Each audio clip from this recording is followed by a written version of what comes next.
आपके कर्मों ने हमें समझाया।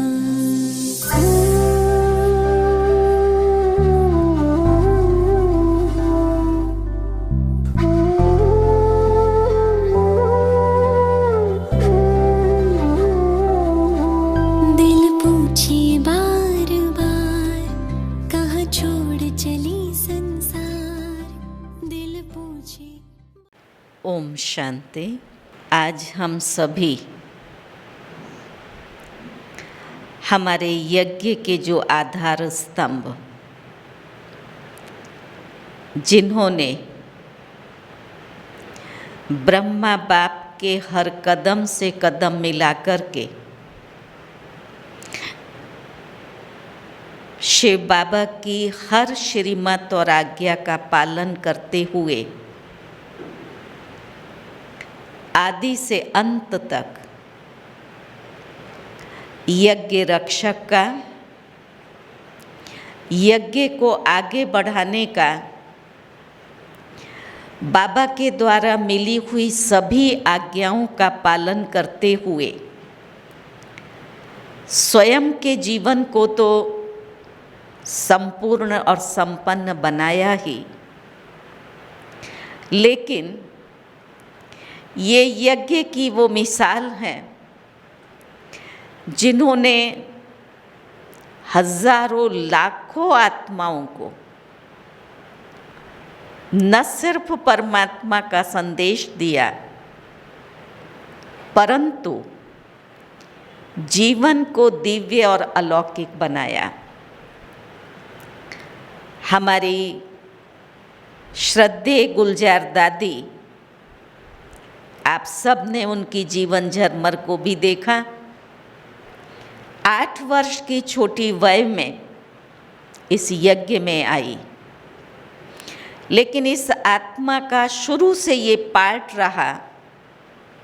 गंभीरता की मूर्ति थी और बहुत शांत, लेकिन बुद्धि बहुत शार्प थी। न किसी का चिंतन था, न किसका वर्णन, सब कुछ देखते हुए भी सबसे न्यारी और प्यारी थी। दूसरी दादी की विशेषता थी कम से कम सोचना और कम से कम बोलना। तो दादी ने अपनी इन दोनों शक्तियों को, क्योंकि हम सबको मालूम है बोलने में सबसे ज़्यादा ऊर्जा जाती है और सोचने में भी सबसे ज़्यादा शक्ति जाती है, तो बचपन से ही उन शक्तियों को जमा किया। और बाबा ने भी छोटेपन से ही इस आत्मा को परख लिया था। ट्रांस का पार्ट शुरू हुआ और ज्ञान के गुह्य राज दादी के द्वारा बाबा स्पष्ट करते थे। ब्रह्मा बाबा को भी कई बातें पूछनी होती थी, तो कहता था कि जाओ बच्ची, ऑलमाइटी को पूछ करके आओ। तो उन बातों को यथार्थ समझ लेना, उसके लिए भी बुद्धि तो इतनी शुद्ध और दिव्य चाहिए ना, वो दादी की थी। और उन्होंने जो शक्तियों को जमा किया,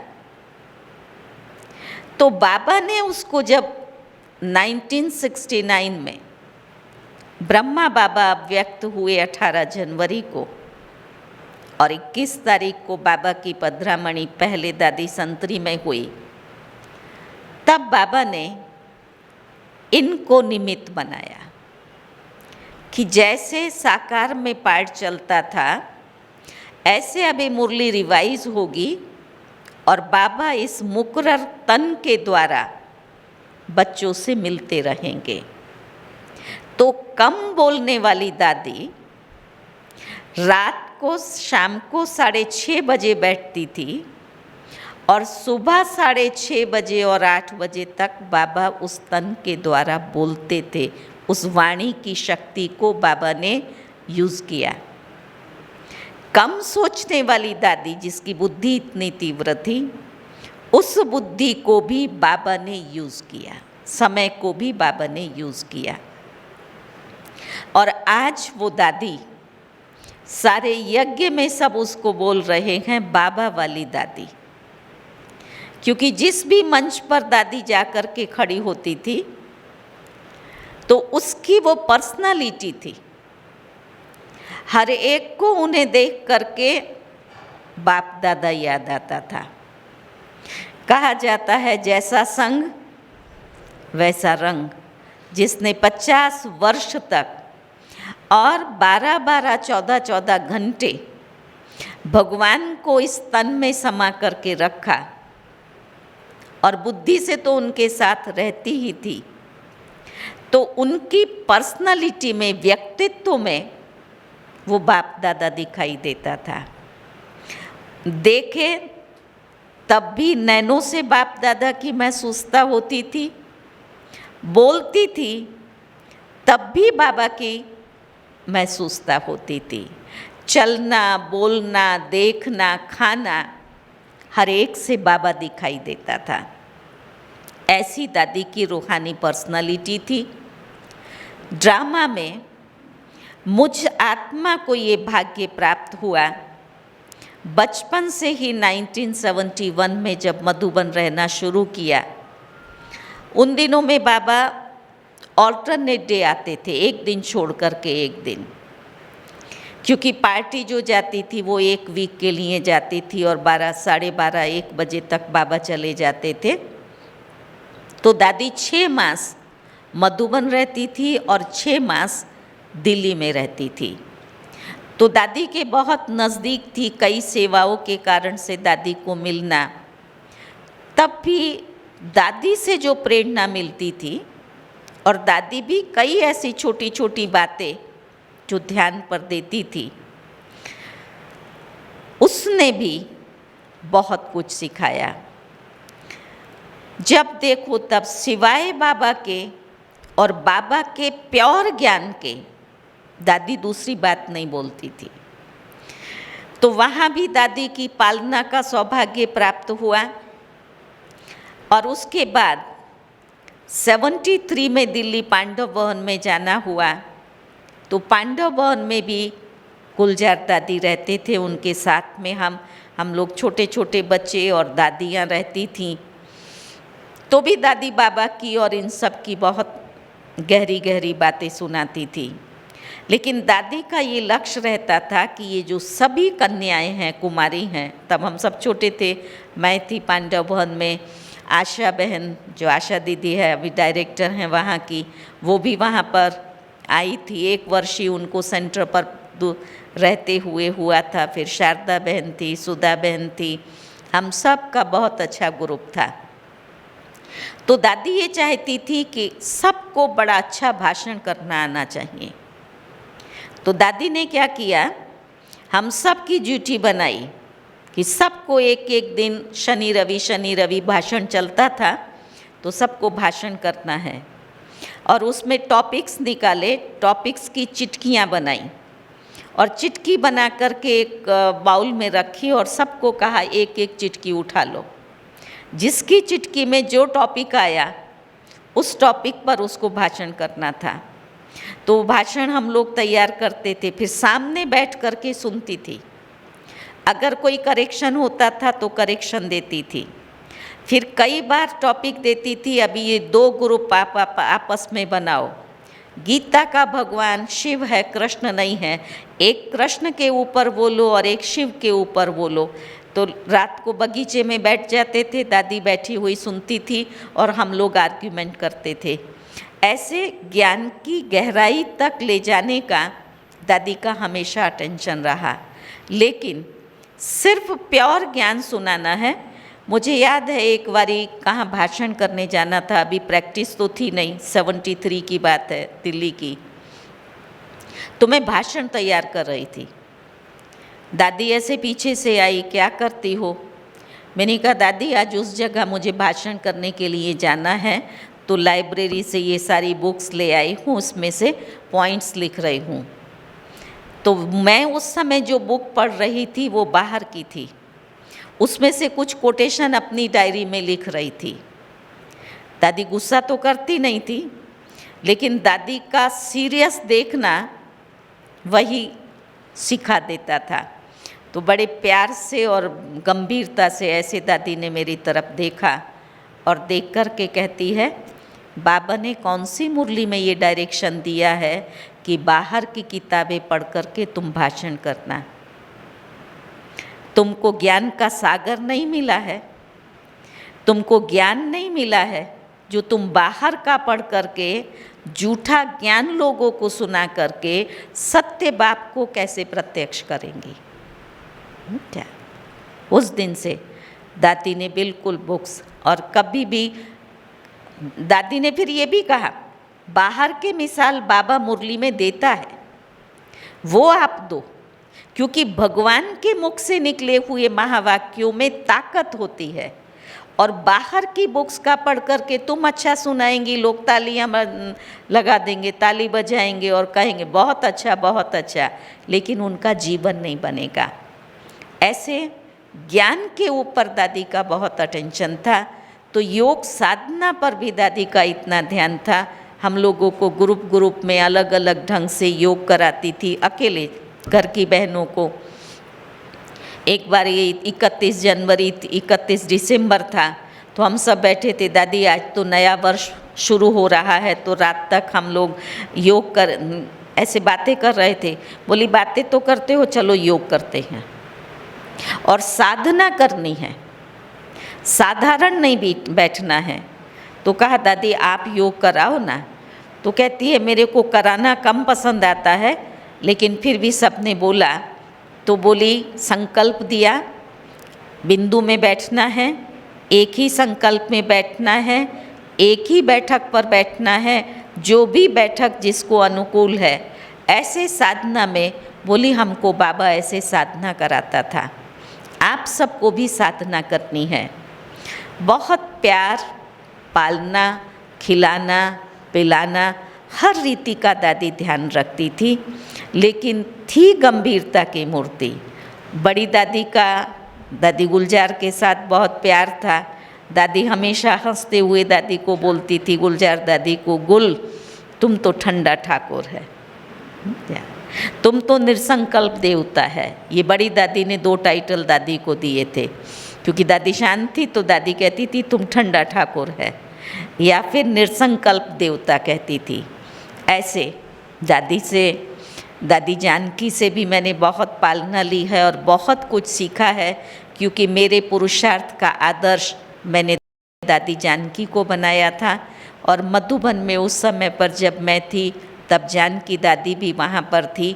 दादी ने कई सारी ज्ञान के गहरे राज, व्यवहारिक ज्ञान, कैसे बोलना है, किस ढंग से जवाब देना है आपस में, वो एक सिखाया। उसका एक छोटा सा मिसाल दे करके समय मर्यादा के कारण मैं मेरी वाणी को विराम दूंगी। एक बार दादी ये कह रही थी कि कभी भी ना नहीं कहना चाहिए, क्योंकि ना माना नास्तिक होता है, और बाबा भी हमेशा कहता है। मैंने दादी को पूछा, मैंने कहा दादी मेरे को खाना बनाना नहीं आता है, अब अगर कोई मुझे कहता है तुम खाना बनाओ, तो मुझे क्या कहना चाहिए? ना तो कहना नहीं है, तो हाँ कैसे कहेंगी? तो बोलना सिखाया। दादी ने कहा कभी भी फट से किसी को कोई अगर सेवा के लिए कहता है तो ये नहीं कहो कि ये मुझे करना नहीं आता है, क्योंकि ये ना कहना सामने वाले का डिसरिगार्ड है। आपने फट से कह, मैं तो सच्ची हूँ ना, नहीं आता है तो नहीं कहूँगी ना। कहती थी नहीं, ये हमारे दिव्य गुण नहीं हैं। तो क्या कहना है? तो बोलती थी उसको बोलो आप जैसे मुझे सिखाओगे ऐसे मैं बनाऊंगी, क्योंकि मैंने ये कभी बनाया नहीं है या मुझे बनाना नहीं आता है। नहीं शब्द पहले कहो, पहले उसको रिगार्ड दो, आप मुझे सिखाएंगे ऐसे मैं करूँगी। उसके पास समय होगा तो वो तुमको सिखाएंगी, नहीं तो किसी दूसरे को ड्यूटी दे देंगी। तो बहुत छोटी छोटी बातों पर दादियाँ ध्यान रखती थीं और दादी जानकी का हमेशा ये था, जो आज भी बाबा ने मुरली में कहा था, कि पहले स्वयं धारणा स्वरूप बनो, फिर दूसरों को वो शिक्षा धारण कराओ। तो दादी ये कहती थी, टीचर बनने के लिए पहले स्वयं को टीच करो, तब तुम योग्य टीचर बन सकती हो। टीचर माना जो स्वयं को टीच करे वो योग्य टीचर है। ऐसे सूखा सन्यासी, दादी जानकी को बड़ी दादी सूखा सन्यासी कहती थी, तो और बड़ी त्यागी थी। एक बार दादी पूना से आई थी, तो पूना से आई, दादी का कपड़ा धुलाई में डाला, मुझे बोला कि तुम दादी के कपड़े ले आना, प्रेस के लिए देना। मैं गई तो कुछ कपड़े मुझे मिले, मुझे साड़ी नहीं मिलती थी। 2-3 बारी गई और जाकर के कपड़े आगे पीछे किए और वापस आ गई। शाम को लास्ट में जब गई तो सबने अपने कपड़े ले लिए थे, एक ही साड़ी बाकी बची थी। तो मैं देखा जब नंबर, तो वो दादी की ही साड़ी थी, और उस साड़ी को मैंने कई बार अपने हाथ में लिया और छोड़ दिया, क्योंकि वो सारी साड़ी फटी हुई थी। मैंने सोचा दादी पूना से आई है, तो ये फटी हुई साड़ी दादी की थोड़ी होगी। तो मैं दादी के पास में गई, तो मैंने कहा, दादी आज तो मेरे को आपकी साड़ी ने परेशान किया। तो बोली क्या हुआ? मैंने कहा, मैं बार बार हाथ में लेती थी, छोड़ देती थी, साड़ी नहीं मिल रही है। तब दादी ने कहा कि सरला, मैं ट्रेन में ना नए कपड़े नहीं पहनती हूँ, फटे हुए पुराने कपड़े पहनती हूँ, क्योंकि उन दिनों में तो ये डीजल इंजन नहीं था, ये कोयले वाला था, तो कपड़े भी बहुत काले हो जाते थे, साफ नहीं होते थे।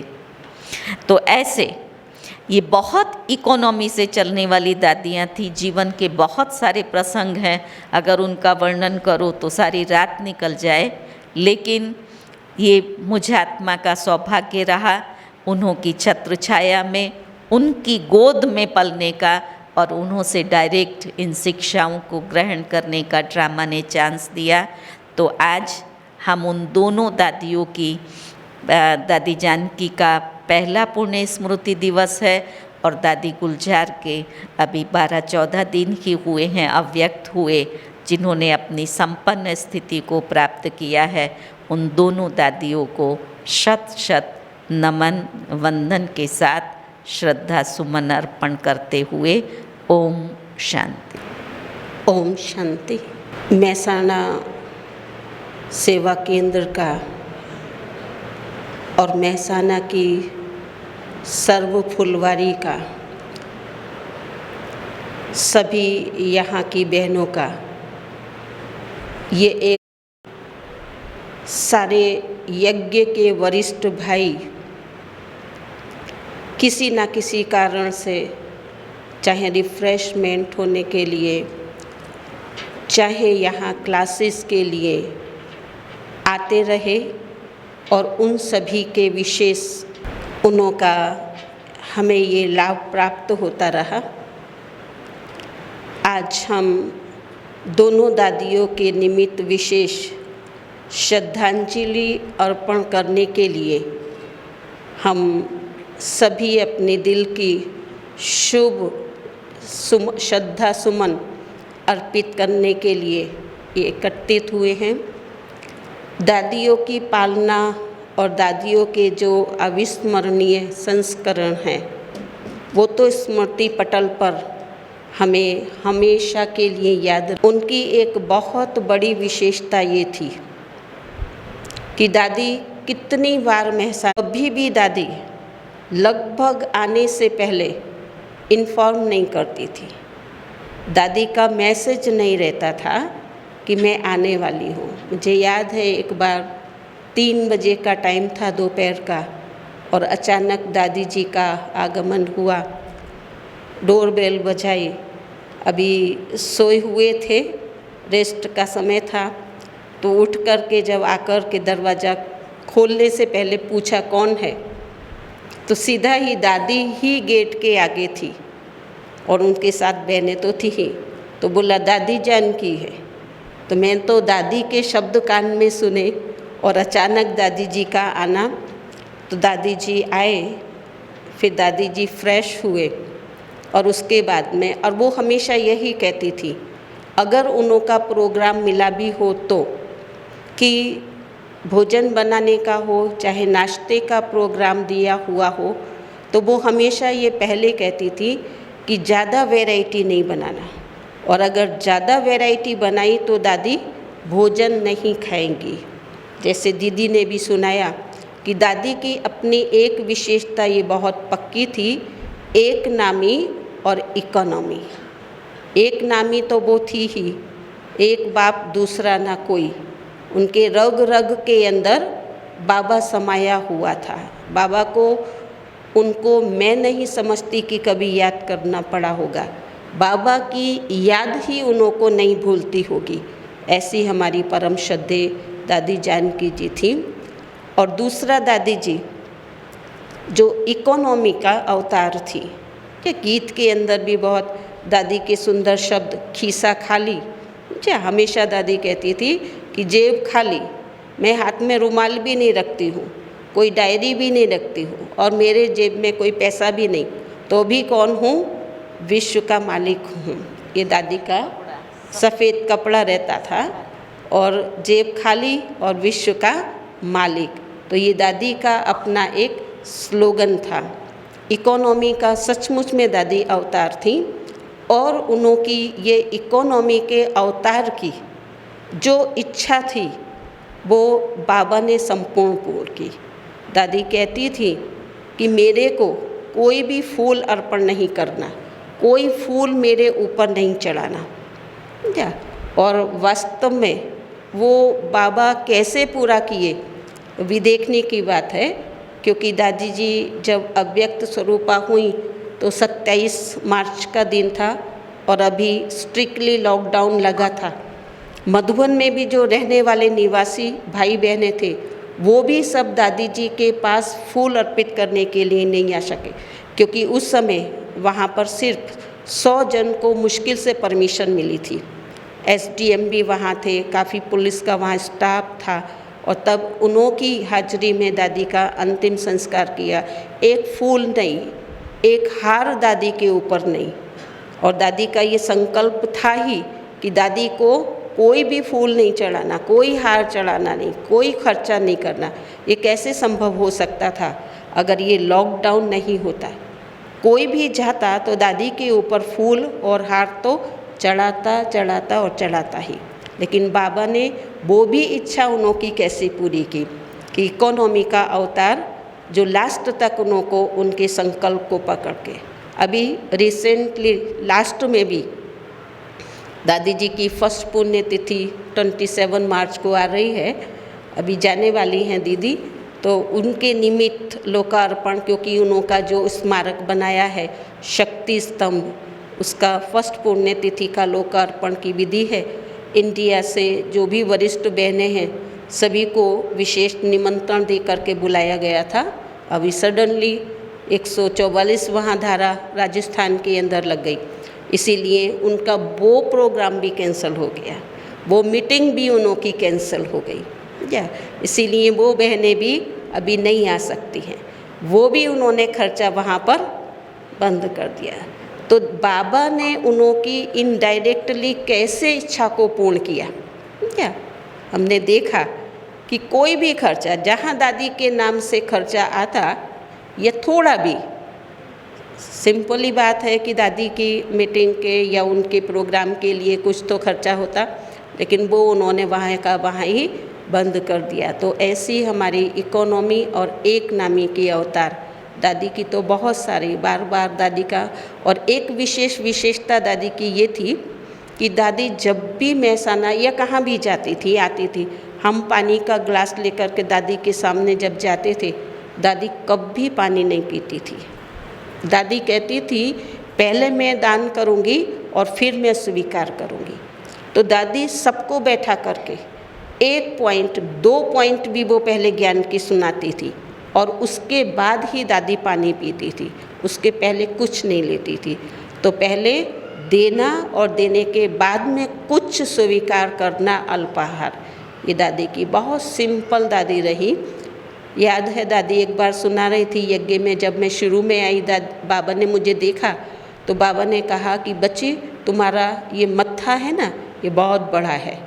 तो बोली मैं तो तब इतना मुझे मालूम नहीं था ऐसे क्यों बाबा ने बोला है। मैं सोचने लगी कि बाबा ने ऐसे क्यों कहा। फिर अव्यक्त मुलाकात में फिर बाबा ने उसको कहा, और आज हमने देखा कि बाबा ने उस माथे के अंदर, उनके ब्रेन के अंदर इतना ज्ञान भरा, इतना ज्ञान भरा कि पूरा ज्ञान सागर ही उनके अंदर में समा गया, और अविरत पल उनके मुख से वो ज्ञान की धारा बहती रही। तो ऐसी हम सभी की परम आदर्श, परम श्रद्धेय दादी जनक कहो, दादी जानकी जी को आज के दिन पर मैं नतमस्तक कर वंदन दिल की शुभ दादी को पुष्प अर्पण करती हूँ, श्रद्धांजलि अर्पण करती हूँ। ओम शांति। दादी થોડાક લેટ આવ્યા, દાદી જાનકીજી હંસાબેન જેવા લઈને આવ્યા, બેન પણ હતા જોડે, જેવા લઈને આવ્યા અને દાદીએ સ્ટેજ ઉપર બેઠક લીધી, એના પછી આખી સભાની અંદર જાણે કે એક સન્નાટો છવાઈ ગયો। શીતળતાની એક એવી અજબ લહેર ફેલાઈ ગઈ કે જે લહેરની અંદર જાણે કે બધાના સંકલ્પો એકદમ સ્થિત થઈ ગયા, અને એક વાતાવરણની અંદર એક એવું દિવ્યતાનું વાતાવરણ ઊભું થઈ ગયું કે જે વાતાવરણને ન કેવળ આપણા ભાઈ બહેનોએ માણ્યું, પરંતુ જે આવનાર મહેમાનો હતા એ મહેમાનોએ પણ પ્રોગ્રામ પૂરો થયા પછી એમણે પોતે પણ કન્ફેસ કર્યું કે નહીં, દાદી આવ્યા પછી જે વાતાવરણ આખું પરિવર્તિત થઈ ગયું એ ખરેખર અદ્વિતીય હતું। એટલે દાદીનામાં આ એક શક્તિ હતી। દાદી અમારા આમંત્રિત ભાઈઓની ભઠ્ઠી વખતે અચૂક ક્લાસ કરાવતા, જ્યાં સુધી એ ક્લાસ કરાવી શક્યા ત્યાં સુધી એ ક્લાસ કરાવતા, અને એમના ક્લાસની અંદર ઘણા વિષયો આવતા, પણ એમની બે વાતો મેઇન હતી, જે અહીં ગીતમાં પણ શરૂમાં કહેવાયું કે મેં કોણ, મેરા કોણ और मुझे क्या करना है। બસ ફક્ત આટલું જ આપણે આપણા જીવનની અંદર જો પચાવી શકીએ તો બાબાને જે બાબા કહે છે કે ઘડી ઘડી મુજે યાદ કરો, એના માટે વિષય શોધવાની જરૂર નહીં પડે। મેં કોણ, મેરા કોણ, મુજે ક્યા કરના હૈ। અને દાદી ઘણી વખતે કહેતા ક્લાસની અંદર कि ब्राह्मणों के चलन और चेहरा ऐसा होना चाहिए कि किसी की आँख खुल जाए। चलन और चेहरा ब्राह्मणों का ऐसे तैसे नहीं होना चाहिए, बहुत एकदम हर्षित मुख होना चाहिए। એટલે દાદી જાનકીજીની તો આ બધી યાદો છે જ, અને દાદી ગુલજાર દાદી બેને ખૂબ સરસ રીતે આપણને કહ્યું છે। પરંતુ પહેલાં જ્યારે સંગઠન નાનું હતું અને પાંડવ ભવનમાં જ્યારે બાબા આવતા હતા ત્યારે દાદીઓની જે રંગત પાંડવ ભવનની આંગણમાં જોવા મળતી હતી। અમે લોકો જ્યારે પણ આંગણમાં બેઠા હોય ત્યારે દાદી ગુલજાર ચક્કર મારતા ગેટ ઉપરથી દાદીના રૂમ સુધી, અને એટલું ધીમે ધીમે ચક્કર મારે કે દાદીનું ચાલવાનું પણ રોયલ લાગે, દાદીનું જોવાનું પણ રોયલ લાગે, દાદીનું બોલવાનું પણ રોયલ લાગે। અને એનું જે કારણ હતું એ હું જ્યાં સુધી સમજી શક્યો છું કે દાદીનામાં એકાગ્રતા પુષ્કળ હતી। જે બાબા જેને કહે છે કે નશા ઓર નિશાના, તો દાદીની નજરની અંદર જો આપણે જોઈએ તો હંમેશા દાદીની કોઈ નિશાના ઉપર નજર હોય ને એ પ્રકારની હંમેશા દાદીની મૂવમેન્ટ રહેતી હતી। એટલે આપણે ભલે એ માર્ક ના કરી શકીએ, પણ દાદીની હંમેશા પોતાની જે ભ્રુકુટીની અંદર જ જાણે એમની દૃષ્ટિ હંમેશા વાસ કરતી હોય, અને દાદી ચાલતા ફરતા પણ એ યાદની સ્થિતિમાં ફરતા હોય એ આપણે અનુભવી શકતા હતા।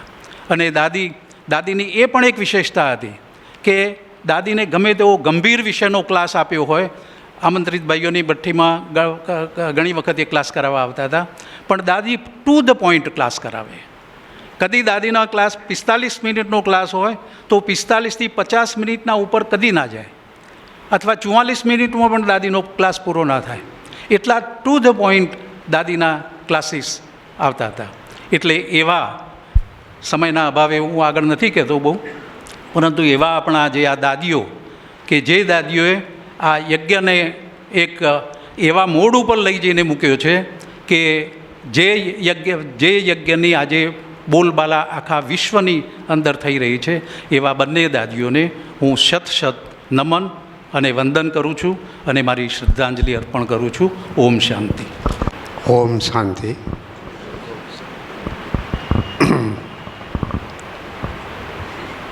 આ જ્ઞાનમાં ચાલતા 47 વર્ષ થઈ ગયા. 1973માં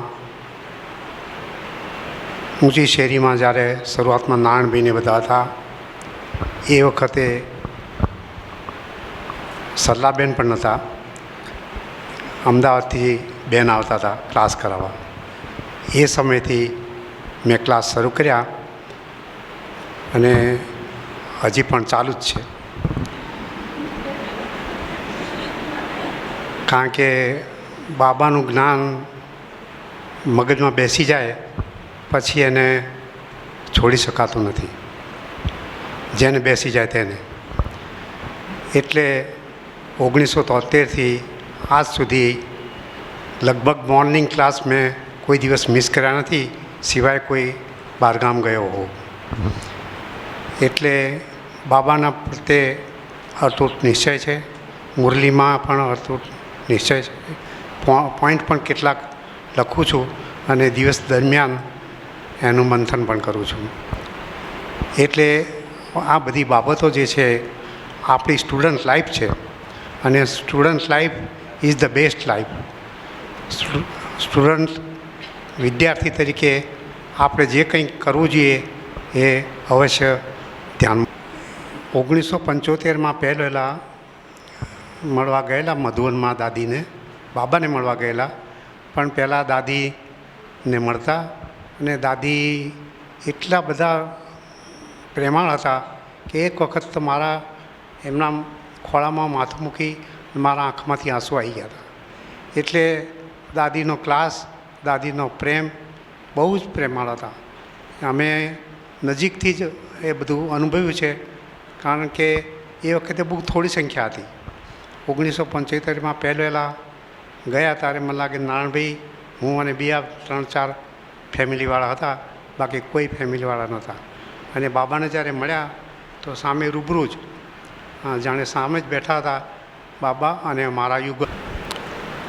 ઓમ શાંતિ. 2011માં પીસ પેલેસમાં દાદી જાનકીજી આવેલા, પણ એ વખતે દાદીની તબિયત બહુ સારી નહોતી, એટલે ઉપર હોલમાં નહીં આવી શકેલા, પણ દાદી નીચે જ બેઠેલા અને નીચે જ બધાને ટોલી આપેલી. મારો પણ વારો આવ્યો ટોલી લેવા માટે. ભાઈઓની લાઈનમાં લગભગ છેલ્લો જ હતો હું. તો દાદીની જે અવસ્થા જોઈ મેં એ સમયે, તો પહેલાં તો એવું લાગ્યું કે કહે છે કે દાદીની તબિયત સારી નથી. દાદી તો એકદમ મસ્ત અવસ્થામાં બેઠેલા હતા. એટલી ડીપ સાયલેન્સની અવસ્થા હતી કે હું ટોલી લઈને દાદીની સામે જ બેસી ગયો અને 1.5-2 મિનિટ સુધી દાદીને સતત એ અવસ્થાને જોતો રહ્યો. અને એ વખતે મેં બાબાને કહ્યું, બાબા મારે પણ આવી અવસ્થા બનાવી છે જેવી દાદીની અત્યારે અવસ્થા છે. એટલે આજે જ્યારે બી યોગમાં બેસું અથવા તો યોગ ભઠ્ઠીના પ્રોગ્રામ હોય ત્યારે દાદીનો એ સીન મને યાદ આવે છે અને બહુ જ બલ પ્રાપ્ત થાય છે અને એ સ્થિતિને પહોંચવાનો પ્રયત્ન કરીએ છીએ. તો દાદીથી એ પ્રેરણા મળે છે. ભલે સંકલ્પ દ્વારા દાદીને આપણે એ અવસ્થામાં જોયા છે, પણ જોયા પછી એ અવસ્થા આપણી બને એ પ્રેરણા આપણને મળે છે દાદી તરફથી. તો એ પણ મને એક સારો અનુભવ થયો અને એનો મને બહુ જ લાભ થયો છે. અને આજે પણ હું યોગમાં બેસું ત્યારે એ સીન હું જોઉં છું ત્યારે મને તરત જ યોગ લાગી જાય છે અને ડીપ સાયલેન્સની અવસ્થાનો અનુભવ થાય છે. અને દાદી ગુલજારની વાત કરીએ તો દાદી ગુલજારને પહેલી વાર મારે આમને સામને મળવાનો જે પ્રોગ્રામ બન્યો એ માણસાની અંદર જ્યારે આનંદ સરોવરનું ઓપનિંગ હતું એ દિવસે દાદી માટે મને છડી પોકારવાનો એક સરસ ચાન્સ મળેલો પહેલી વાર. એ વખતે જ્ઞાનમાં પણ શરૂઆતમાં જ હતા અને બેને પહેલી વાર જ મને કહેલું કે તમારે છડી પોકારવાની છે. હવે જે રાજા મહારાજાઓને જેમ છડી પોકારે જેમનું આગમન થાય રાજ દરબારમાં અને છડી પોકારે એ રીતની છડી પોકારવાની હતી. તો દાદી માટે પણ મારે છડી પોકારવાનો ચાન્સ મળ્યો એ મારી જાતને હું બહુ જ ભાગ્યશાળી અને બહુ જ ધન્યવાદ સમજું છું કે આટલા મહાન દાદી માટે મારે એમના પ્રત્યે એમના સરસ રીતે એમની જ વાતોને એમની સામે જ રજૂ કરવાની અને સ્ટેજ ઉપર એ બહુ જ સારો અનુભવ રહ્યો. અને એ જ દિવસે રાત્રે પછી પ્રોગ્રામ હતો ગરબાનો. તો અમે પણ ગરબામાં હતા અને બધા ટીચર બહેનો પણ ગરબામાં હતા અને દાદીને ત્યાં સામે જ બેસાડેલા અને દાદી એકદમ શાંત અવસ્થામાં બધું જોઈ રહેલા અને અમે બધા ગરબા કરતા હતા. તો એ વખતે મને સંકલ્પ લાગ્યો કે આપણે તો ગરબા કરીએ છીએ અને આપણે ગરબામાં મજા લઈએ છીએ અને દાદી તો એ દેવી સ્વરૂપ બેસે અને આપણને સકાશ આપી રહ્યા છે. તો એ પણ એક અનુભવ બહુ સરસ રહ્યો જીવનનો કે દાદીઓને આટલા નજીકથી જોવાનો અને એમનો અનુભવ કરવાનો. તો એવા દાદીઓને સત પ્રણામ અને સાચા દિલની શ્રદ્ધાંજલિ અર્પિત કરું છું. ઓમ શાંતિ.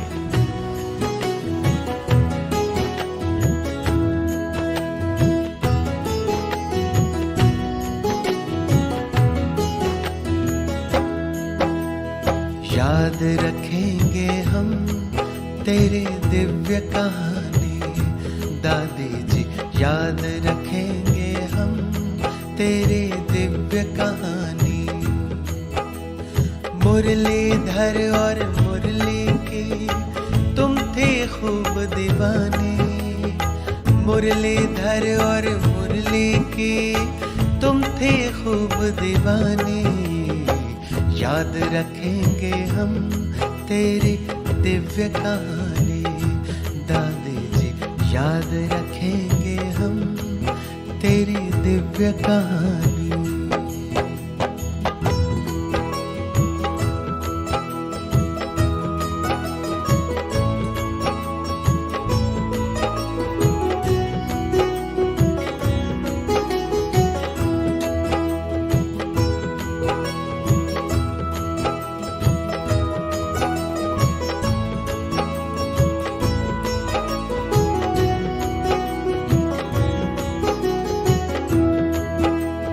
जनक विदेही कहकर जब बाबा ने तुम्हें पुकारा, पल भर में तुमने वैसा ही अपना स्वरूप धारा.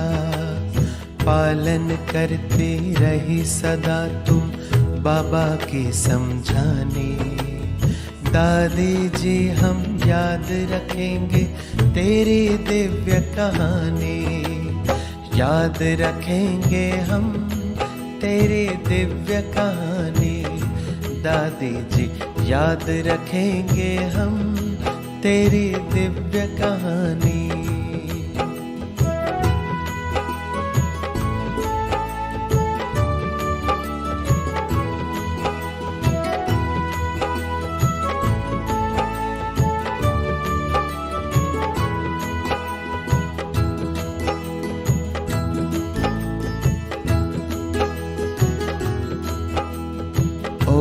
शांति का मंत्र आपने अर्थ सहित उच्चारा.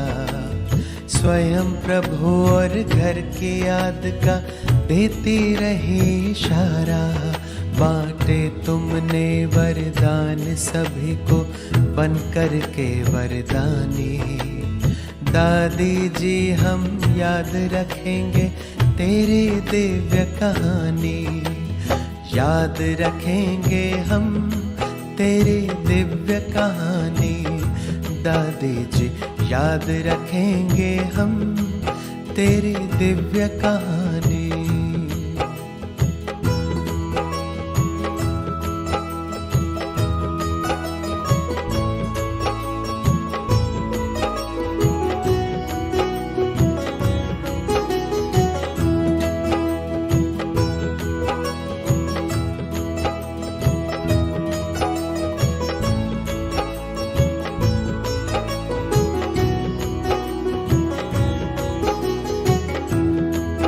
दुनिया की कई भाषाओं से थी आप सदा ही भोली. सबको दिया प्रभु ज्ञान आपने, बोल के प्रेम की बोली। शक्ति सभी में भरती रही तुम, देकर दृष्टि रूहानी। दादी जी हम याद रखेंगे तेरी दिव्य कहानी, याद रखेंगे हम तेरी दिव्य कहानी। दादी जी याद रखेंगे हम तेरी दिव्य कहानी।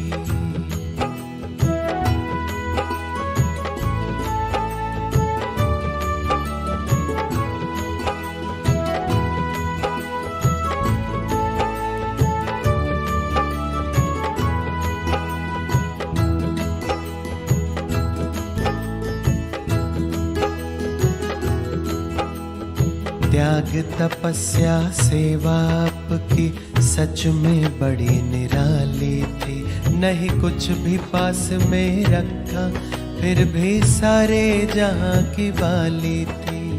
कभी भूल ना पाएंगे हम तेरी याद सुहानी। दादी जी हम याद रखेंगे तेरी दिव्य कहानी, याद रखेंगे हम तेरी दिव्य कहानी। दादी जी याद रखेंगे हम तेरी दिव्य कहानी। मुरलीधर और मुरली की तुम थे खूब दीवाने। मुरलीधर और मुरली की तुम थे खूब दीवाने। याद रखेंगे हम तेरी दिव्य कहानी। दादी जी याद रखेंगे हम तेरी दिव्य कहानी। दादी जी याद रखेंगे हम तेरी दिव्य कहानी।